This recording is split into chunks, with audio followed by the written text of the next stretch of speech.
Mendoza entonces va a autorizar. Va a mover Resistencia. Señoras y señores, son el silbato. En marcha el deporte que apasiona a todos. El fútbol. Ya están jugando Guaraní y Resistencia. De Sotelo, me parece. Viene Sánchez. Aquí está avanzando Guaraní. Pelota por el medio para Franco. Aparece con peligro el legendario. Se abre Espinosa. Franco que domina. Gira y remata. ¡Golazo!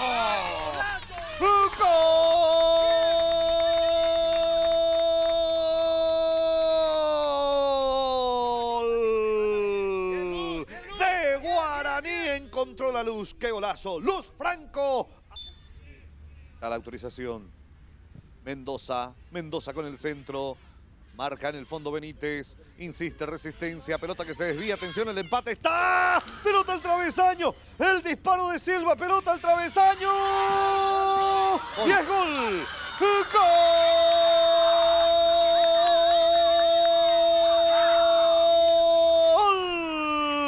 De Resistencia, señoras y señores. Si no recuerdo mal, convirtió un golazo. Lady Ojeda. Pelota que va teniendo Rolón. El pelotazo. Le queda a Guaraní. Panorama que tiene entonces Cabaña que remata. ¡Gol! ¡Gol!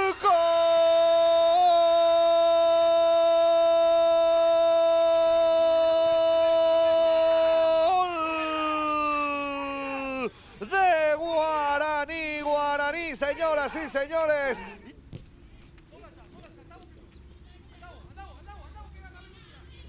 Acuerpeando Martínez. Caballero. Ahí está Caballero. ¿Falta? No, dice la jueza y avanza Guaraní. Martínez. Mete el centro Martínez. Le queda a Wilma. ¡Gol! ¡Gol!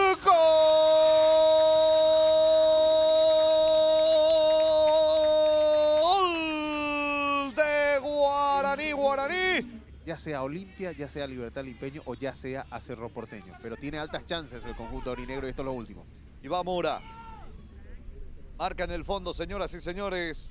Resistencia. Terminó el partido. Ganó Guaraní 3-1 a Resistencia. Victoria de Cerro Porteño también. Entonces, los emparejamientos. Olimpia, Cerro Porteño y Libertad Limpeño, Guaraní.